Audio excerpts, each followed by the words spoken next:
Welcome to the Arlington Street Church podcast.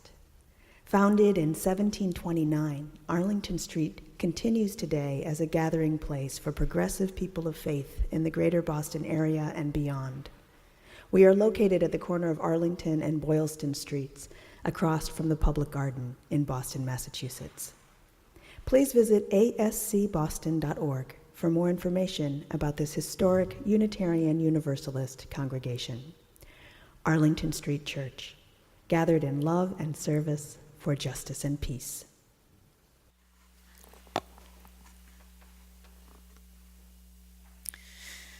Theologian and civil rights leader Reverend Howard Thurman said, "We cannot get through the great anxieties that surround us until somehow a path is found through the little anxieties that beset us." God knows these times are filled with anxieties, great and little. Alice Walker writes, "This is not a time to be without a spiritual practice.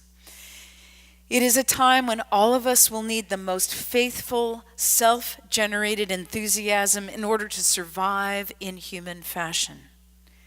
We will be doubly bereft without some form of practice that connects us in a caring way to what begins to feel like a dissolving world." Spirit, from the Latin words meaning breath and breathing.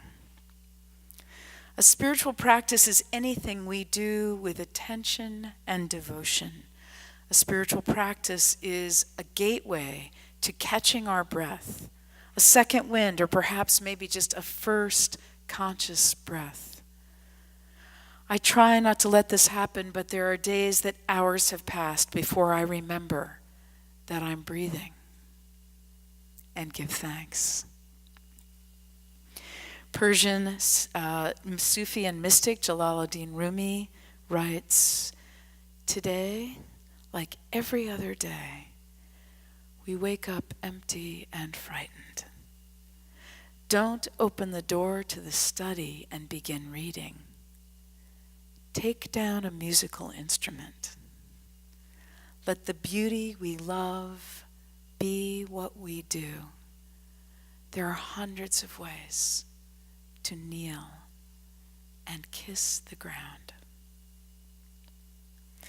Before you think I just can't add one more thing to my day, let me say that adding is not what we're after. Spiritual practice has to do with doing what we're already doing and going deeper. Spiritual practice sustains us. When our younger daughters were very young, there wasn't a quiet moment in the day, and sometimes not all night either. There came a time that every last spiritual practice I had cobbled together in the previous decade began to fray. Time and again, we sat down to dinner. I lit the candles and reached for their hands to say grace, but no, they simultaneously dove onto the table to blow them out, bursting into a terrible, loud, tuneless version of the Happy Birthday song. On one memorable occasion, having finally put the girls to bed, I sat down to meditate, only to be catapulted from my cushion by a noise that would awaken the dead. My little Zen masters were sitting on the floor in the moonlight of their bedroom, shrieking in delight as they cut each other's hair. I could go on. At some point, I accepted that my children had become my spiritual practice. I had heard a colleague say, "Pray as you can, not as you can't." They were what I had to work with and play with and pray with. But could I choose just one thin line of connection to my former monkish self? To what was I going to give attention and devotion no matter what? I chose flossing my teeth. I kid you not. If I were going to die of sleep deprivation, at least I'd still have my teeth.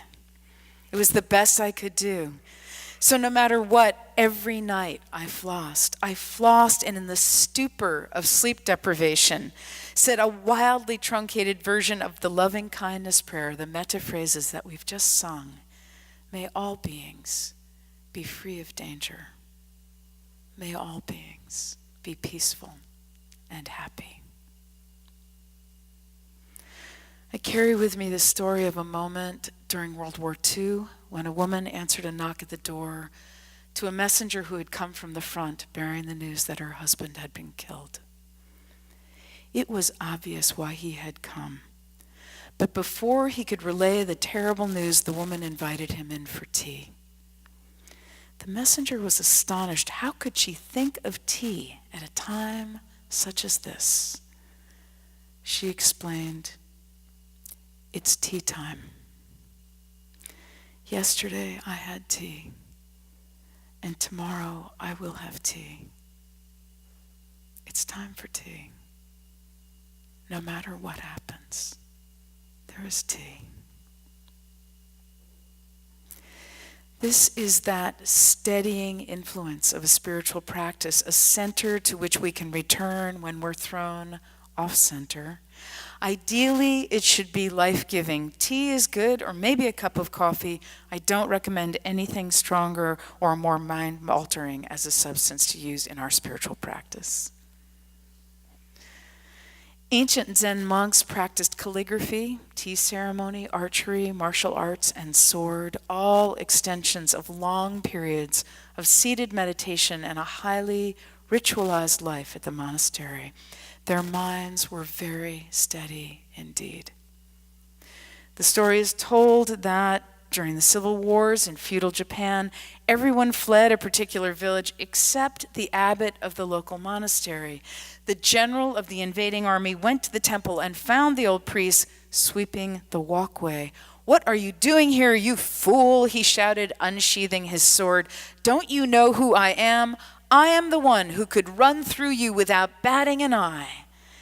And very calmly the master replied, "And I, sir, am the one who could be run through without batting an eye." The general bowed deeply and left the village.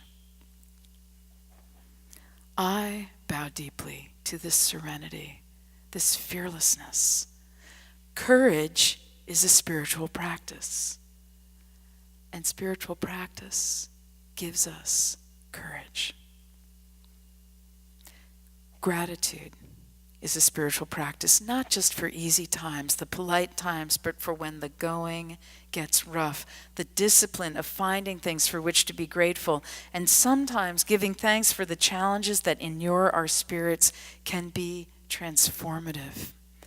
Thrive Global Communities' Todd Evans tells the story of going as a young seeker to hear a Central African holy man named Fukyo.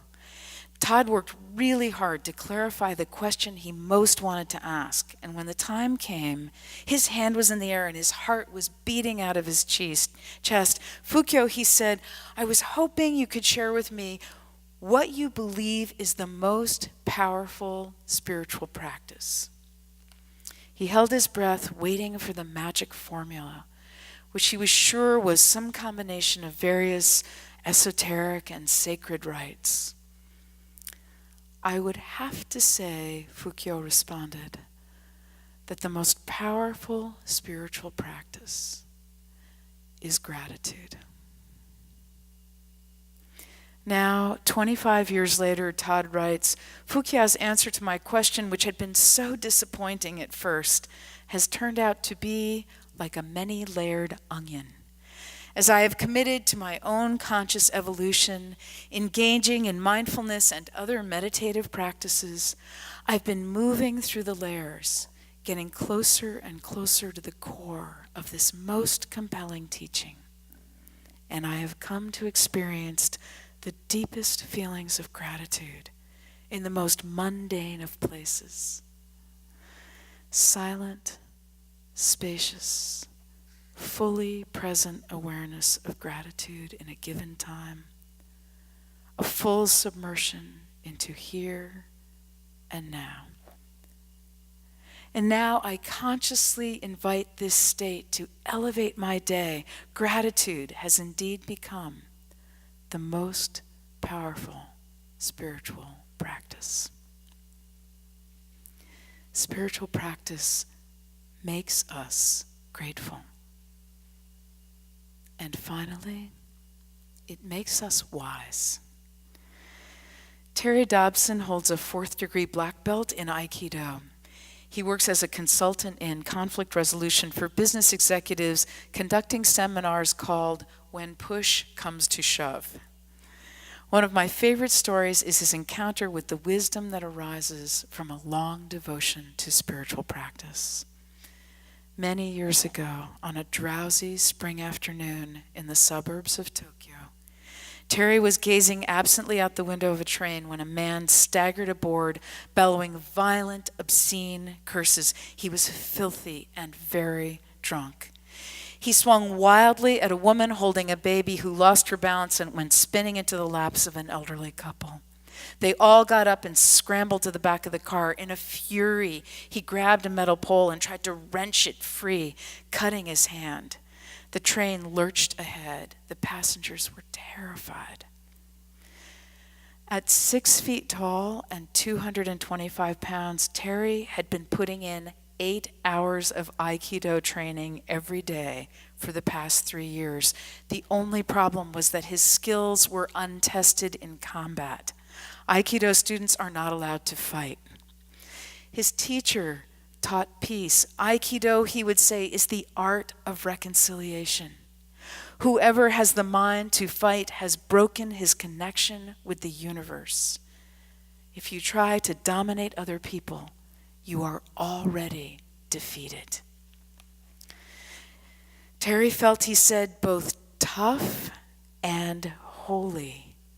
He was dying, though, dying to be a hero. And this was his chance. Terry Dobson stood up. The man saw a chance to focus his rage. "A foreigner," he roared. "You need a lesson in Japanese manners." Terry looked at him with disgust and dismissal. Pursing his lips, he blew him a kiss. This was it. A split second before he moved, someone shouted, "Hey!"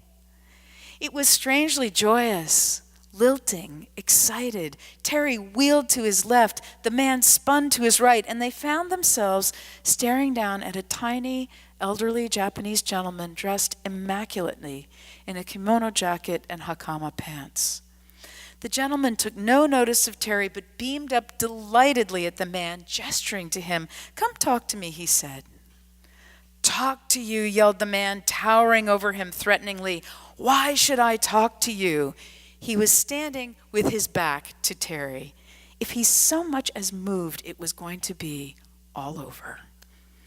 The elderly gentleman continued to smile happily.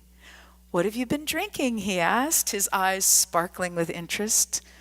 "I've been drinking sake," the man yelled, "and it's none of your business." "Oh, that's wonderful, wonderful," said the elderly gentleman. "I love sake too. Every night, my wife and I, she's 76, you know, we warm up a little bottle of sake and take it to the garden and sit on the old wooden bench that my grandfather's first student made for him. We watch the sun go down and we look to see how the persimmon tree is doing." And he went on about the tree, apparently delighted to be in conversation with this man. As he struggled to follow the elderly gentleman's soliloquy, the man's face began to soften. His fists unclenched. "Yeah," he said, "I love persimmons." The old man beamed. "And I'm sure you have a wonderful wife." "No," said the man. "My wife died. I don't have a wife or a home or a job or money." And suddenly he was weeping. A spasm of pure despair rippled through his body. "Now it was my turn," says Terry Dobson. "In all my righteousness, I suddenly felt dirtier than he was." The old man clucked sympathetically. My, he said, that is a very difficult situation indeed. Sit down here and tell me all about it. The man sprawled on the seat and put his head in the elderly gentleman's lap. As the train pulled into Terry Station, the gentleman was looking down at the man with undiminished delight, stroking his hair with tender compassion. Terry Dobson got out and sat down on a bench. What I had wanted to do with muscle and mean-spiritedness, he said, had been accomplished with a few kind words and gentle gestures. I had just seen Aikido tried in combat, and the essence of it was love. It would be a long time before I could speak about the resolution of conflict. Beloved spiritual companions, I commend to you spiritual practice. This is not a time to be without it. With attention and devotion, let's go deeper. Let's find and practice what steadies us, bringing serenity, courage, gratitude, wisdom. The essence of it is love. Amen.